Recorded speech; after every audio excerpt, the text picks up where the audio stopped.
Good morning everyone, আশা করি সকলে খুব ভালো আছে আর আমিও খুব ভালো আছি। রিঙ্কি ঘোষ ব্লগে তোমাদের সবাইকে অনেক অনেক স্বাগত। তো বন্ধুরা, আমি আজকে কোনো ব্লগ ভিডিও আনিনি, আমি তোমাদেরকে কিছু কথা বলতে এসেছি। তো আমি যে কথাগুলো তোমাদের আজকে বলবো সেটা আমার ভীষণই কিছু কষ্টের কথা, সেগুলো আমি তোমাদের সাথে শেয়ার করব। তো বন্ধুরা, আমরা অনেকেই জানি যে কারোর জন্য যদি তুমি কিছু করো তো সেখান থেকে তুমি ভালো কিছু পাবে কিনা জানি না, সেখান থেকে তুমি বাসটা অবশ্যই পাবে। কারণ তুমি যার জন্যই তুমি ভালো কিছু করো না কেন, সে তোমাকে লাস্টে ঠিক বাসটা দিয়ে চলে যাবে। তো এমনই আমার একটা রিলেটিভ আছে, তো তাকে আমি ভীষণ ভালোবাসতাম, সেও আমাকে খুব ভালোবাসতো, মিথ্যা কথা বলবো না, সে ভীষণই ভালোবাসতো আমাকে, তো আমিও তাকে ভালোবাসতাম। রিলেটিভ বলো বা বন্ধু বলো, যাই বলো। তো প্রথমে কি বলতো, তা আমার বাড়িতে তার যাতায়াত ছিল, তার বাড়িতেও আমার যাতায়াত ছিল। তো আমি তাকে সমস্ত কিছুই শেয়ার করতাম, আমার ভালো মন্দ সব কিছু, এভরিথিং সব কিছু শেয়ার করতাম। তো শেয়ার করার পরে আমি মানে যার বিষয়ে শেয়ার করতাম, ধরো নর্মালি কী হয়, দু একটা কথা হয়তো আমরা মুখ ফসকে কাউকে বলে ফেলি, তো সেইগুলো যখন আমি শেয়ার করতাম, তো সেগুলো পরে যখন মানে সেই রং চড়িয়ে আমি যদি দুটো লাইন বলতাম তো সেটা 5টা লাইন করে রং চড়িয়ে তাকে বলতো। তারপরে সে আমাকে অ্যাভয়েড করতো, মানে যার সম্বন্ধে বললাম সে আমাকে অ্যাভয়েড করতো। তো আমি বুঝতে পারছিলাম না যে কী ব্যাপারটা কী হচ্ছে, এরকম কেন হচ্ছে, আমি তো বুঝতে পারছি না। তো তারপরে এরকম 1 জন 2 জন 3 জন 4 জন যদি আমি 1 লাইন বলি তো তাকে রং চড়িয়ে 5-6 লাইন করে বলতো। বুঝতে পারতাম না যে কেন এরকম হচ্ছে। আমি তো তার সম্বন্ধে এমন কিছু বলিনি যে সে আমার সাথে পুরো টোটালি আমাকে অ্যাভয়েড করবে বা আমার সাথে টোটালি কথা বলা বন্ধ করে দেবে। তো এটা রিসেন্টলি আমি বুঝতে পারলাম যে আমার পেছনে অনেক কিছু হচ্ছে, অনেক কিছু। আমার আত্মীয়, মানে সেই ব্যক্তিটা যাকে আমি সব কিছু বলতাম, সেই ব্যক্তিটা আমার আত্মীয়কে বলো, আমার বন্ধুবান্ধবদের ক্ষেত্রে সবটাই রং চড়িয়ে সমস্তটা তাদেরকে বলতো। এবার ইদানিং কী হয়েছে দেখো, ইদানিংকালে আমি ব্যাপারটা একটু করে, মানে পুরোপুরি বুঝতে পেরেছি তা বলবো না, একটু করে বুঝতে পারছিলাম। তারপরে যখন বুঝতে পারলাম, আমি ভাবছিলাম মনে মনে যে দেখি কতদিন এটা চলতে পারে, কতদিন চলছে এটা দেখব, কতদিন কন্টিনিউ চলতে থাকে।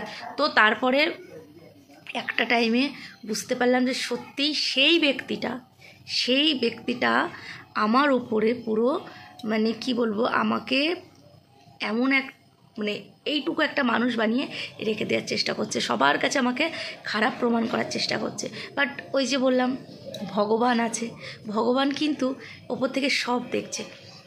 তো আমি যখন আমার বন্ধু বান্ধব আত্মীয় স্বজনদের সাথে যখন নর্মালি কথা বললাম যে কী ব্যাপার, কিসের জন্য একটা দূরত্ব সৃষ্টি হয়েছে, অনেকটাই দূরত্ব সৃষ্টি হয়েছে, তো কিসের জন্য, কেন এই দূরত্বটা কিসের জন্য আমি তো বুঝতে পারছি না।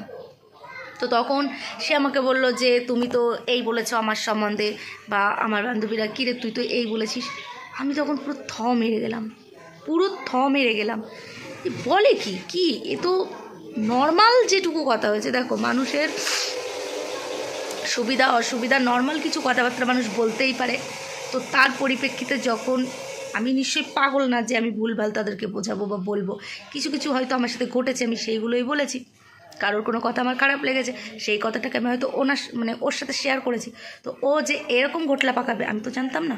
তো যাই হোক, তারপরে যখন ফাইনালি সবটা বুঝতে পারলাম, তখন আমি ভাবছি যে সত্যি মানুষ কতটা নির্মম, মানে এতটা নিচু মনের হতে পারে।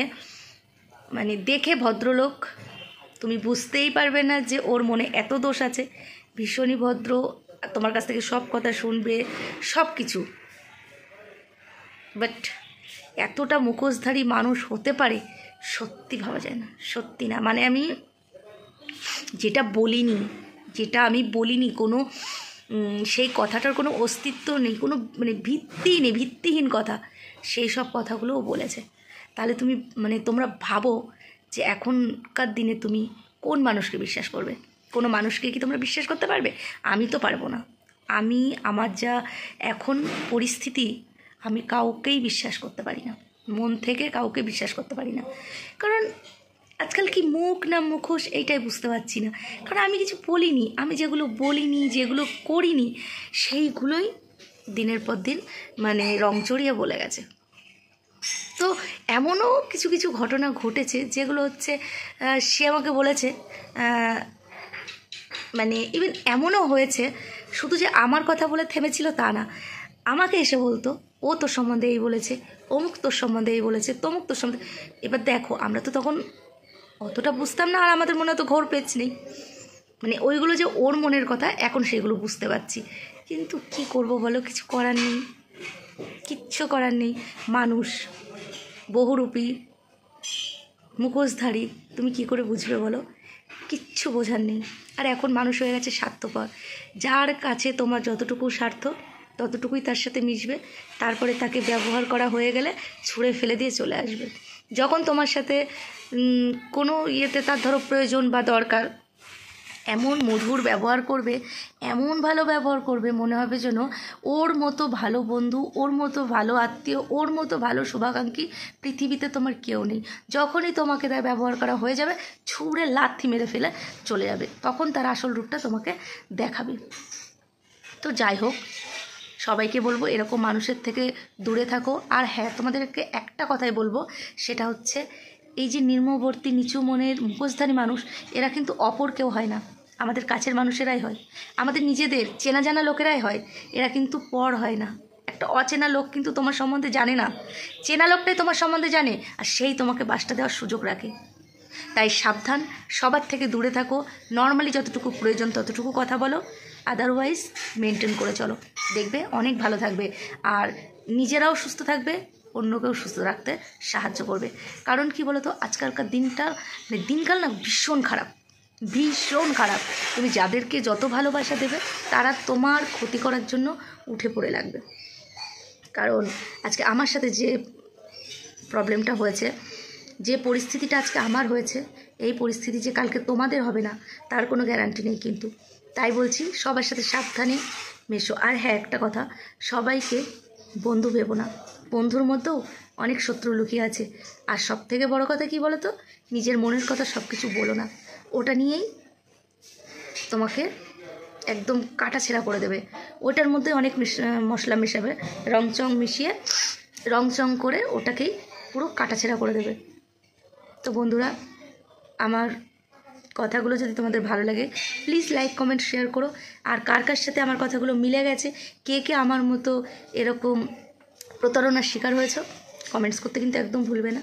চলো টাটা, ভালো থেকো, বাই, দেখা হচ্ছে পরের ব্লগে।